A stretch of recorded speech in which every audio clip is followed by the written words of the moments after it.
Hole for not wanting to reconnect with my family who disowned me 22 years ago. Throw away as I just want some quick advices and don't think I'll be using this again. Super long story short of a story that happened 22 years ago. I'm now a 41M. I'm one of 4 kids growing up in Adelaide, Australia. I have an older brother and 2 younger sisters. A couple of days after my 19th birthday, the daughter of a close family friends of ours accused me of assault during my birthday party. My family took her side of the story and I was disowned and kicked out of the family house. I then had to move in with my aunt and her family who lives in another city 8 hours away and had to rebuild my life from the ground up again. Fast forward 22 years later, I went and finished university, met my now wife, and now I have a family of my own with 2 young kids, 10-yo and 7-yo. My aunt and her husband have been my rock throughout this whole time. They believed in me and even helped me in those early years to get back on my feet. Even today my family would be going over to their house on a weekly basis for family meals with her family. Fast forward to about 3 weeks ago in late March. My auntie called to tell me to come over as my father and siblings were at their house and they wanted to speak to me. I was reluctant, but my auntie strongly advised I come as I want to hear what they now have to say.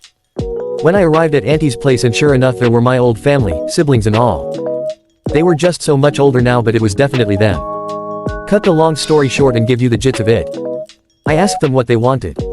My father and siblings spent the next few minutes apologizing and explaining to me that they had just recently found out from the horse's mouth that the SAW accusation was all false. They started crying, begging me for my forgiveness and hoping we could reconnect. When they had their turn to speak, I just calmly told them, no, and got up to leave. My older brother begged me to stay and try to work this out. He said we were family. When I heard him say this, I just told them all, no you're not.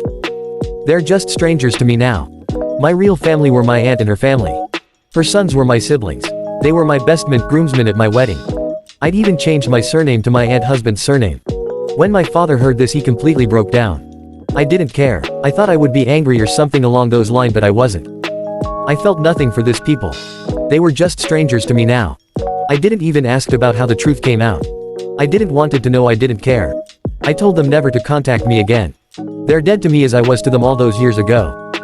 At this point everyone from my old family just broke down and cried. I know their tears were genuine, but again I felt nothing for them. After this I just left.